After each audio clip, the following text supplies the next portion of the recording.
திமுக கூட்டணியில இடம் பிடிக்கணும்னா திருமாவளவன் என்ன நினைச்சுப்பாரோ? யாருக்கும் இடையிலா இருக்க மாட்டான். நாங்க வெளியே நின்று அங்க தனியா நிற்போம். திராவிட முன்னேற்ற கழகம் கூட அவங்களை சேர்த்துக் கொள்ளலாம் என்று தளபதி ஸ்டாலின் விரும்ப மாட்டார். இரண்டாம் கட்ட தலைவர்கள் சில பேர் இருப்பாங்க, அது யாரு நான் பேர் சொல்ல மாட்டேன். விசிகா வெளியேற்றிட்டு அவங்க சேர்த்துக்கலாம் அப்படின்னு நினைக்கலாம். செய்யுங்கன்றாங்க தலைவர். கோகுல்ராஜ் யுவராஜ் மேட்டரை பத்தி நம்ம பேசணும். அதுக்கு முன்னாடி இளவரசன் ஒருத்தர் வந்து அதாவது தற்கொலைன்னு சொன்னாங்க. மனச்சாட்சி உள்ளவங்களுக்கு தெரியாது கொலையா தற்கொலையான்னு. தோழர்கள் வந்து ரத்த கரை பிடித்த கைகளோடு நாங்கள் அவரோடு பணியாற்றணும் அந்த காலகட்டத்தில். அப்பயும் திருந்தலை. திருப்பி பெரிய கலவரத்தோடு எங்கள் தலைவை கொலை செய்ய முயற்சித்தார்கள். இதுக்கு மேலே வேற என்ன சொல்லணும்? யாரு அந்த குரூப்பு அந்த காலகட்டத்தில் தலித்து அல்லாத ஒரு கூட்டமைப்பை கட்டமைச்சாங்க பார்த்தீங்களா? அந்த காலகட்டத்தில் எங்கள் தலைவரை கொலை செய்வதற்கு திட்டமிட்டார்கள். நாடக காதல் பாருங்க, நாடக காதல். எவன் நாடக காதல் பண்ணிக்கிட்டு இருக்காங்க? அவ்வளவு கொடுமைப்படுத்தினவற்றை எப்படி இணைய முடியும்? விசிகா பாமக வந்து சேரமாட்டோம் அப்படின்றது வந்து பறையர் வன்னியர்களுக்கான ஒற்றுமையின்மையை தான் வெளிப்படுத்துதுன்னு சொல்றாங்க. எஸ் பாலாஜி என்ன சாதி வன்னியர் சமூகம் என்ன பேச்சு பேசுறீங்க? அதை மட்டும் பேர் சொல்லட்டுமா? பல வன்னிய தோழர்கள் ஒருத்தர் முத்தம் கொடுக்குறாங்க தலைவர்கிட்ட, அப்படியே முத்தம் கொடுத்து கட்டி பிடிக்கிறான் ஒரு தம்பி. குறிப்பாக பறையர்களுக்கு எதிர்ப்பாக அரசியல் செய்தவர். மறுக்க முடியுமா? மறுக்க முடியுமாங்க? சொல்லுங்க. இல்ல இன்னைக்கு திருந்திட்டேன்றாங்கல்ல, திருந்திட்டா பொது மன்னிப்பு கேட்க சொல்லுங்க. வந்து நீங்க சொல்றத பார்த்தா காலில் விழுந்து சொல்றீங்க.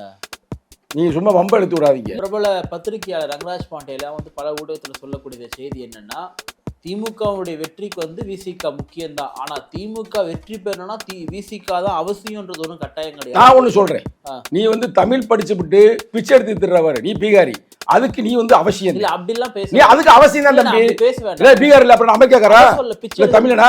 பிச்சை எடுக்காம நம்ம என்ன கேள்வி எடுக்கிற? அப்ப அந்த லூசு பைய சொன்னது கரெக்டா? பாயிண்ட்டுக்கு வாங்க. அந்த மாதிரிலாம் வேண்டானே பிரதர். நான் வந்து அவரை வந்து லூசுன்னு தான் சொல்ல முடியும்.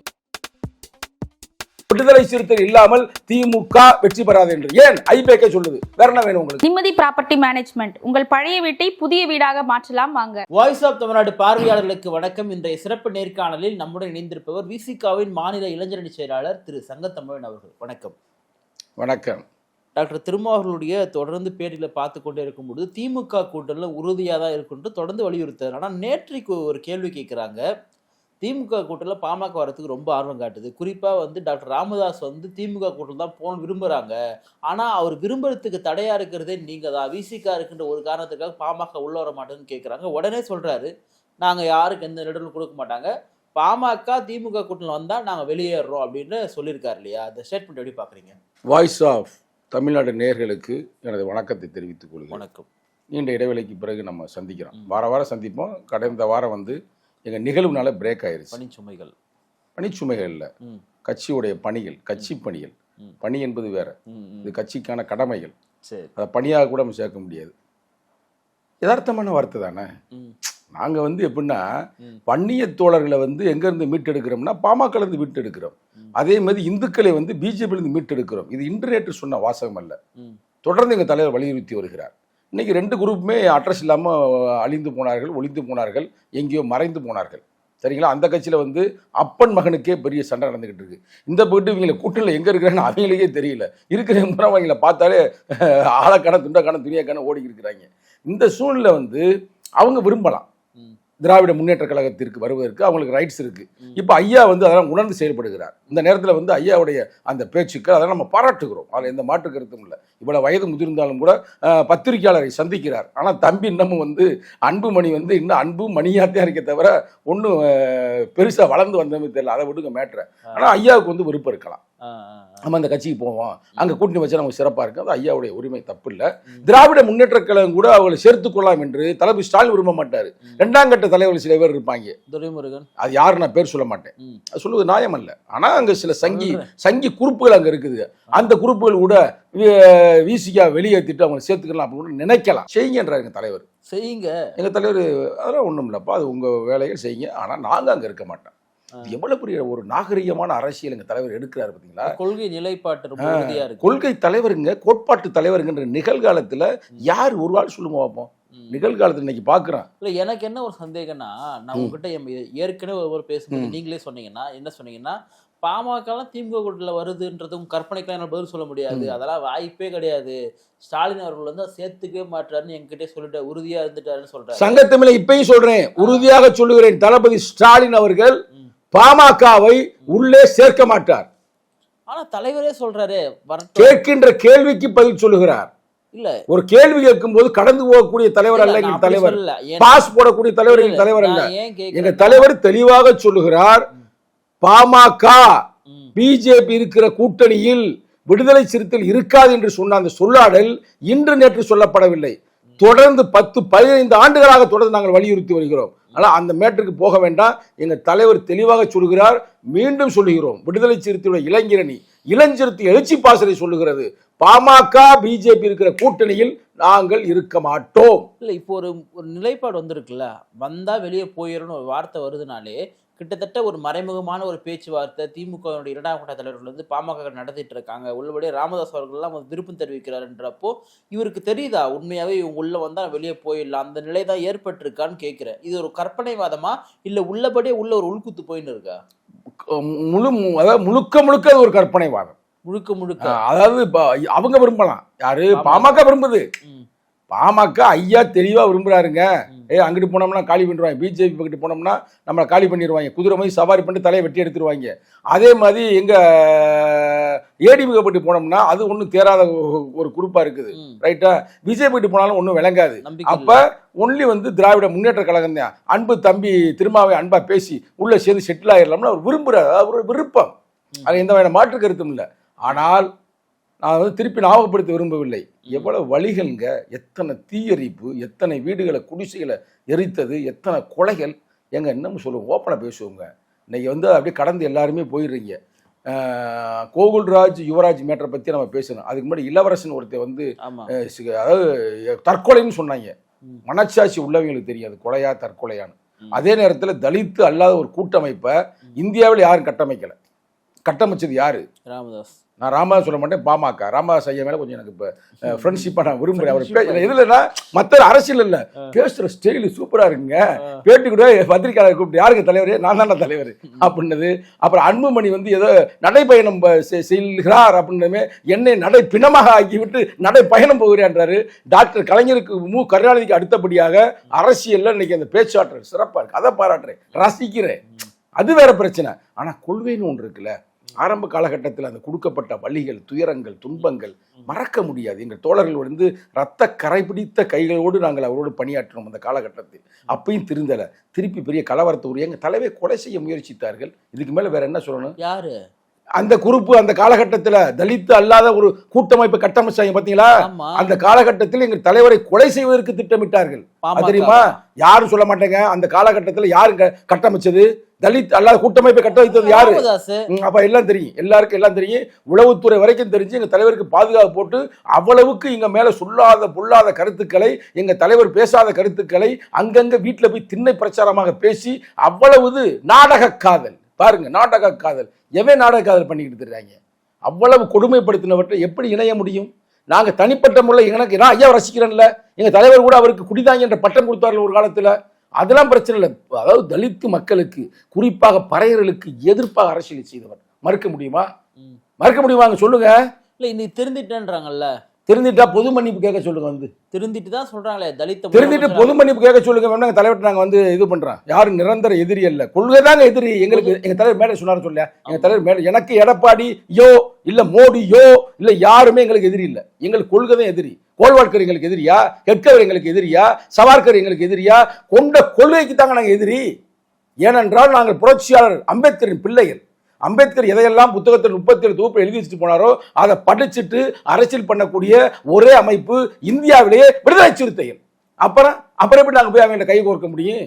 அவன் என்ன சொல்லுங்க, பெரிய அம்பேத்கர் சிலைக்கிட்ட வர சொல்லுங்க, வந்து மன்னிப்பு, நான் தலித்து மக்களுக்கு எதிர்ப்பாக செயல்பட்டதற்கு நான் மன்னிப்பு கேட்டுக்கொள்கிறேன், நாடக காதல் என்று நான் தவறான கருத்துக்களை பரப்பியதற்கு மன்னிப்பு கேட்டுக்கொண்டுகிறேன், திருமாவளவன் அவர்கள் கருத்துக்களை சொன்னார் என்று பொய்யாக நான் பரப்பிய பிரச்சாரத்துக்கு நான் மன்னிப்பு கேட்டுக்கொள்கிறேன் என்றால் மறுபரிசீலனை செய்வோம். நீங்க சொல்றதை பார்த்தா காலில் வந்து சொல்றீங்க, நீங்க சும்மா வம்ப எடுத்து விடாதீங்க. இல்ல நீங்க பேச அவ்வளவு பெரிய ஐயாவை போய்கிட்டு நீங்க வந்து காலில் விழுந்து சங்கத்தை சொல்லுவாங்க.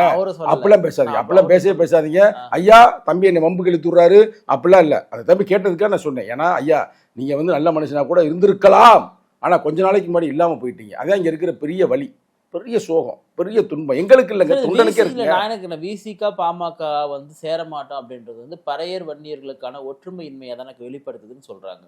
எஸ் பாலாஜி என்ன சாதி, வன்னியர் சமூகம் என்ன பேச்சு பேசுறீங்க? அதை மட்டும் பேர் சொல்லட்டுமா?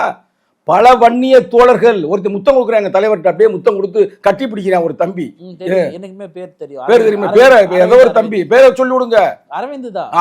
அரவிந்த் தம்பி உனதான் சொல்றாரு, உனக்கு பெருமை, உன்னை பாராட்டுகிறோம். அது மாதிரி ஆயிரம் தம்பிமார்கள் பேர் தெரியல அப்படியே வந்து இணைகிறார்கள். இஸ்லாமியர்கள் மட்டுமல்ல, கிறிஸ்துவர்கள் மட்டுமல்ல, தலித்து மட்டுமல்ல, அனைத்து ஜனநாயக சக்திகளும், தோழமை சக்திகளும், வன்னியரும், கல்லரும், ஏன் ஐயரும் வந்து சேர்றாங்க. அப்ப சேர்ந்துகிட்டு இருக்கும்போது நாங்க வந்து அவங்களுக்கு எதிர்ப்பு, அவங்களும் எதிர்ப்பு இல்லை, கொண்ட கொள்கைக்கு எதிர்ப்பு. பாமக அந்த கொள்கை நிலைப்பாடுல இருந்துச்சுல, அதை மாத்த சொல்லுங்க. இப்போ இவ்வளோ டாக் வரும்போது என்ன அடுத்த டாக் வருதுன்னா, அந்த சீட் ஷேரிங் தான் டாக்கா இருக்கு. பிரபல பத்திரிகையாளர் ரங்கராஜ் பாண்டேலாம் வந்து பல ஊடகத்தில் சொல்லக்கூடிய செய்தி என்னன்னா, திமுகவுடைய வெற்றிக்கு வந்து விசிக முக்கியம்தான், ஆனா திமுக வெற்றி பெறணும்னா விசிக தான் அவசியம்ன்றது ஒன்றும் கட்டாயம் கிடையாது. நான் ஒண்ணு சொல்றேன், நீ வந்து தமிழ் படிச்சு விட்டு பிச்சை எடுத்து திட்டுறவர் நீ பீகாரி, அதுக்கு நீ வந்து அவசியம் இல்ல. அப்படி எல்லாம் பேச நீ அதுக்கு அவசியம் தான் தம்பி. பேச இல்ல வேண்டாம். பீகார்ல அப்புறம் நம்ம கேக்குறா தமிழனா பிச்சை எடுக்காம நம்ம என்ன கேள்வி எடுக்கிற? அங்கங்க ஊடகத்துல போய் பேசிக்கிட்டு சும்மா தேவையில்லாத கருத்துக்களை பரப்பிக்கிட்டு அங்கே தமிழர்கள் மத்தியில வந்து சனாதன புத்தியில வளர்த்துக்கிட்டு இருக்கிற நீ பிச்சை எடுத்துக்கிட்டு அதுல பிரச்சனை இல்லை, அது அவசியம் தான். பிச்சை எடுக்கல கூட்டினது ஏன்? அது உனக்கு அவசியம் தான், அது உனக்கு சோத்துக்கு அவசியம் தான், அதுல மாற்று கருத்து இல்லை. ஆனால் தமிழ் மொழியை, தமிழர்களை, எங்கள் எழுச்சி தமிழரை பற்றி பேசுவதற்கு உனக்கு அவசியம் இல்லை. இல்ல அவரு ரொம்ப ஒன்னும் மோசமா பேசலையே. அவர் என்ன சொல்றாரு, விசிகா என்ன மோசமா பேச போட்டு பாரு. நான் பார்த்துட்டேன் தம்பி, பார்த்துதானே பேசி இருக்கிறேன். டைலாக் பேச நான் சொல்றேன், டைலாக் அவர்கிட்ட அவரமே சொல்ல டைலாக். அன்பு தம்பி நீ போய் அவர் பிச்சை எடுத்த தப்புன்ற, நான் பிச்சை எடுத்த வார்த்தை கூட நான் வந்து வாபஸ் வாங்கிக்கிறேன். அன்பு தம்பி நீ போய் உனக்கு வந்து வீட்டில் சாப்பாட்டுக்கு சோத்துக்காக நீ போய் அங்கே போய் பேசலாம், அது அவசியம், உனக்கு அவசியம். ஆனால் தமிழர்களை, தமிழர்களுடைய பண்பாடை, கலாச்சாரத்தை, எங்கள் தலைவரை பேசுவது உனக்கு அவசியம் இல்லை. டைலாக் இப்படி அதே மாதிரி வருதா? ஒரு கருத்து தானே முன்வைக்கிறாரு. என்ன ஒரு கருத்து தானே முன்வைக்கிறாரு? என்ன கருத்து? பொய் கருத்து பேசினா விடுதலை சிறுத்தை இல்லாமல் தமிழகத்தில் யாரும் ஆட்சியை பிடிக்க முடியாது. இதுதான் இங்க இருக்கிற நிகழ்வு. மணியை விட பெரிய ஆள் அவரு, அண்ணன் மணி, பத்திரிகையாளர் மணி சொல்றாரு. இன்னும் பேர் சொல்றேன் பாருங்க, இன்னும் தராசு சியாம் சொல்றாரு, இன்னும் யார சொல்லணும் உங்களுக்கு, இந்த ஜீவ சகாப்தமா அந்த தம்பி சொல்றாப்புல, எத்தனை பேர் சொல்றாங்க. திமுகவின் அப்படியே இதுல வச்சு டிவி நடத்திட்டு இருக்க பயலு கூட சொல்றாங்க விடுதலை சிறுத்தை இல்லாமல் திமுக வெற்றி பெறாது என்று. ஏன் ஐபேக்கே சொல்லுது, வேற என்ன வேணும் உங்களுக்கு? பெண்ணுன்ற அமைப்பு எங்கிட்டு கிடக்குன்னு தெரியல, பெண்ணுன்றாங்க. அது எந்த பெண்ணு, எழுதுற பெண்ணா இல்ல இந்த பெண்ணான்னு தெரியல, அந்த அமைப்பு அதான் சொல்லுது. அது நல்ல அமைப்பு, தப்பா அவனுக்கு கொச்சப்படுத்துறாங்க. ரைட்டா, பெண்ணுனா எழுதுறதும் பெண்ணு, பெண் மகள் என்பதும் பெண்ணு, அது எந்த பெண்ணுன்னு எனக்கு தெரியல, இருந்து அந்த அமைப்பு சொல்லுது என்பதை விட நிகழ்கால உண்மையே அதுதான். எங்கள் தலைவர் எந்த பக்கமோ அந்த பக்கம் தான் வெற்றி அடங்கியிருக்கிறது. ஏன் இயற்கையின் பிரபஞ்சமே அடங்கியிருக்குங்க. நாங்கள் அங்கே வந்து இது எங்களுடைய பேரணி இருக்கு பார்த்தீங்களா, பேரணியில் பயந்து போயிட்டோம், மழைகளை வந்துருமோ அப்படின்னு. நாங்கள் வாகனம் ஊரே செட் பண்ணி வச்சிருக்கிறோம். 2 நாளைக்கு முன்னாடி வேலை பார்க்கும்போது பயங்கரமான மழை இங்கே சென்னையில், ஐயோ சாமின்னு அது இதை எடுத்துட்டாங்க. அங்கே போயிட்டோம், அங்கே மழை வரும் பயந்து போயிருந்தா, மழை வரல, ஒன்றும் வரல, நிகழ்ச்சி முடிகிற வரைக்கும். அப்போ என்ன அர்த்தம்? பிரபஞ்சம் எங்கள் பக்கம், இயற்கை எங்கள் திருமாவின் பக்கம், ஆகையால் அரசியலும் எங்கள் பக்கம் தான். நீ பார்த்திருப்பீங்களா கூட்டத்தை, கோட் சூட்டு மாட்டி எவனா வந்திருக்கானா இது வரைக்கும்? தமிழக அரசியல, இந்திய அரசியல ஒரு 5000 பேர், 10,000 பேர், 20,000 பேர், 1,00,000 பேர் கோட் சூட்டு மாட்டி ஒரே இடத்துல வந்திருக்கானா? வரலாறுங்க, இந்தியால இல்ல உலகத்திலே வந்திருக்க மாட்டாங்க. அதெல்லாம் சிறப்பு, அதெல்லாம் ஓகேதான். அப்ப என்ன சொல்ல வர்றோம்னா, பொதுமக்கள் எங்களை விரும்புகிறார்கள். வெறும் தலித்துகள் மட்டுமல்ல, அனைத்து ஜனநாயக சக்தியும், இஸ்லாமியர்கள் இப்ப வந்து அண்ணன் திருமாவை விட்டால் வேற யாரும் இல்லைன்னு அனைத்து பேரும் வர்றேன். அப்ப அந்த லூசு பைய சொன்னது கரெக்டா? பாயிண்ட்க்கு வாங்க. அந்த மாதிரிலாம் வேண்டானே பிரதர், நான் வந்து அவரை வந்து லூசுன்னு சொல்ல முடியும். இன்னொன்னு சொல்றாங்க, அதே போல விசிகாவுக்கு நம்ம ஒரு 2 சீட்டோ, ஒரு 4 சீட்டோ, 5 சீட்டோ கொடுத்து நம்ம சரி பண்ணிட்டோம்னா, இது கொடுத்து நம்ம கம்யூனிஸ்டுக்கும் மற்ற மதிமுக கட்சிக்கும் சரி பண்ணிக்கலாம். விசிகா என்ன கொடுத்துட்டோமோ அதை மற்றவங்க வாங்கிப்பாங்க அப்படின்னு சொல்லும்போது என்னவா வெளிப்படுது? விசிகா சொன்னா எல்லாம் கேட்பாங்கன்னு அர்த்தமா? இல்லை விசிகாக்கே 4 சீட் தான் கொடுக்குறாங்க, சிபிஎம்முக்கு 5 சீட்டா கொடுக்க போறாங்க அப்படி அர்த்தமா? அது எது எப்படியோ, யார் எப்படியோ, யாருக்கு எத்தனை சீட்டு கொடுக்குறாங்களோ அது அவங்க பிரச்சனை. அவங்க குழந்தைய அவங்களுக்கு முக்கியம். ஒரு பழமொழி இருக்கு, அவங்க குழந்தைய அவங்களுக்கு முக்கியம். நாங்கள் தெளிவாக இருக்கிறோம், டபுள் டிஜிட்டில் வெற்றி பெறுவோம். டபுள் டிஜிட் நின்று நிற்கிப்போம் சொல்ல சங்கத்தமிழ, டபுள் டிஜிட்டில் விடுதலை சிறுத்தையில் வருகின்ற 2026 மாபெரும் வெற்றி பெறும். இது வரலாறு, எழுதி வச்சுங்க. வாய்ஸ் ஆஃப் தமிழ்நாடு எழுதிவிங்க, நீ டேட்டா போட்டு. இந்த வார்த்தையை டாக்டர் திரும்ப சொல்றாரு, சீட்டு குறைவோ அதிகமோ அதுக்காகலாம் கூட்டிட்டு வெளியேற மாட்டோம்னு சொல்றாரு. உண்மைதான். அடுத்த தேர்தலை பற்றி சிந்திப்பவன் அரசியல்வாதி, அடுத்த தலைமுறையை பற்றி சிந்திப்பவன் போராளி. எங்க தலைவர் போராளி, ஆனால் நான் அரசியல்வாதி. நான் ஓப்பனா சொல்றேங்க, நாங்க அரசியல்வாதிங்க. ஆனால் எங்கள் தலைவர் போராளிங்க, 2ஆம் கட்ட தலைவர்கள் கூட நாங்கள் வந்து அரசியல்வாதியாக தான் இருக்கிறோம். எங்கள் தலைவனுக்கு வந்து 5 சீட்டா 10 சீட்டா இல்லை எம்எல்ஏ இருப்போமா இருக்க மாட்டோமா இல்லை போகுதா போகலையா அதை பற்றி எங்களுக்கு தலைவர் கவலை இல்லை. எங்கள் தலைவருக்கு வந்து எங்கள் மக்களுக்கான விடுதலை அதுதான் ரொம்ப முக்கியம். ஏங்க கூட்டணிலாம் இருக்கிறான், வேங்கவேலுக்கு பிரச்சனை தீர்வு கொடுத்தாங்களா, மேல்பாதி தீர்வு கொடுத்தாங்களா, கள்ளக்குறிச்சி தீர்வு கொடுத்தாங்களா, ஏன் கொடியை ஏற்ற விடுறாங்களா, இருக்கிற கொடியை பூரா இறக்குறாங்களா, எங்க தலைவர் மேடையில் சொன்னார்ல, எங்க பேர் நடத்துறதுக்கே வழிவிடாம இருந்தாங்களா, அப்புறம் தான் நாங்கள் பேசி வழி வகுத்தோம். அது மாதிரி அது கூட்டணி வரும்போங்க, அரசியல் வரும்போதுங்க, எங்கள் மக்களுக்கான விடுதலைக்காக போராடக்கூடிய மாபெரும் போராளி எங்கள் தலைவர். ஆனால் நாங்கள் 2ஆம் கட்ட தலைவர்கள் அரசியல்வாதி. நாங்கள் வந்து வலியுறுத்துவோம் எங்கள் தலைவரை. 2 லக்கணத்தில் வந்து அதாவது டபுள் டிஜிட்ல நம்ம ஜெயிக்கணும். அப்ப எத்தனை சீட் வாங்கணும்? 20 சீட் 25 சீட் வாங்கணும்ல. 10 கூட 2 இலக்கு தான். நான் என்ன கேட்கறேன்னா அதே 6 தாம்பா கொடுப்புன்னு சொல்லிட்டு என்ன பண்ண முடியும்? அப்படி வாய்ப்பே இல்லைன்றீங்களா? வாய்ப்பு இல்ல கண்ணா, வாய்ப்பு இல்ல. மக்கள் நீதி மையம் உள்ள வந்திருக்கு, நிறைய குட்டி வாய்ப்பு இல்ல ராஜா, வாய்ப்பு இல்ல. குட்டி குட்டி ஜாதி அமைப்புகள்லாம் திமுக நல்லா வரட்டும் தம்பி, நல்லா வரட்டும், அன்போடு அழைக்கிறோம். ஜாதி கட்சிகள் நிறைய உள்ள வந்திருக்குண்ணே, அன்போடு அழைக்கிறோம். ஜாதி கட்சிகள் ஜனநாயக நம்பி வந்தால், ஜனநாயக ரீதியாக வந்தால் நாங்கள் அன்பாக அழைப்போம். சாதி புத்தியோடு வந்தால் நாங்கள் வந்து அவர்களை சேர்க்கக்கூடாது என்று சொல்லுவோம். இப்ப கருணாசருடைய கட்சியில எப்படி பாக்குறீங்க நீங்க? இதெல்லாம் தேவையில்லாத மேட்ரு. இந்த இன்டர்வியூக்கு அது சம்பந்தமில்லாத மேட்ரு. தேவையில்லாத மேட்ரை வந்து தேவையில்லாத நேரத்துல தேவையில்லாம கேள்வி கேட்கக்கூடாது. அவர் சாதி கட்சியா, அவர் கட்சி பேர் என்ன வச்சிருக்காரு, கட்சி பேர் என்ன வச்சிருக்காரு கேட்ட சொல்லுங்க. புலிப்படை என்ன அதுல என்ன இருக்கு? வந்து என்ன முக்குளத்தூர் போட்டிருக்காரா? என்ன அவர் கட்சி பேர் என்னங்க? அது எனக்கு தெரியல. ஆனா அன்பு தம்பி எனக்கு தெரியும். அவரை என்னோட தம்பியில் எனக்கு அண்ணன் பாவம், அவரை அப்படி தம்பின்றான். அவர் வந்து சாதி மதத்தெல்லாம் ஒழிக்கணும், நம்ம வந்து ஒற்றுமையா இருக்கணும், தலித்துகளும் முக்குளத்தூர் ஒற்றுமையா இருக்கணும் தொடர்ந்து பேசி கொண்டிருக்காரு. ஏன்ட்டே ஒரு வாரத்துக்கு முன்னாடி பேசினாரு, தம்பி நம்ம 2 சமூகமும் ஒற்றுமையா இருக்கணும் தம்பி அப்படின்னு, அதுக்கான எல்லா வேலையும் நான் செய்யறேன் அப்படின்னு. அவர் கல்யாணம் பண்ணுக்கு யாரும் தெரியுமா உங்களுக்கு? சும்மா போட்டு அடிச்சுக்கிட்டு இருக்க ஒரு மனுஷன் போடுறாங்க. அவர் கல்யாணம் பண்ணிருக்கிறது ஒரு தலித்து பெண்மகள், அந்த அம்மா, அவங்களுக்கு யாருக்கும் தெரியாது. நான் சொல்றேன்ல, அது யாரு? ஆம்ஸ்டாங்குடைய உறவினர். இது கூட உங்களுக்கு வேற வேணுமா? அப்ப இந்த தம்பி வந்து அப்படி போவாரா? அப்படிலாம் போக மாட்டாரு. அவர் ஜனநாயக ரீதியாக வந்து கொண்டிருக்கிறார், வென்றெடுத்து கொண்டிருக்கிறார். அவரை பேரை கெடுத்து குட்டி சோறாக்காதீங்க. நான் கெடுக்கலன்னு இந்த மாதிரி விமர்சனங்கள்லாம் அப்படிலாம் ஒண்ணும் இல்லை. அந்த தம்பி வந்து தம்பின்னு வருது. அண்ணனுக்கு வந்து ஒரு ஜனநாயக ரீதியா வந்து கட்சி வளர்க்க வேண்டும், வளர்த்து கொண்டிருக்க வேண்டும் என்பது அன்பு தம்பியின் ஆசை. நிகழ்ச்சியில் பங்கேற்றுள்ள பல்வேறு கருத்துக்களை பகிர்ந்தமைக்காக நன்றி. நன்றி, வணக்கம்.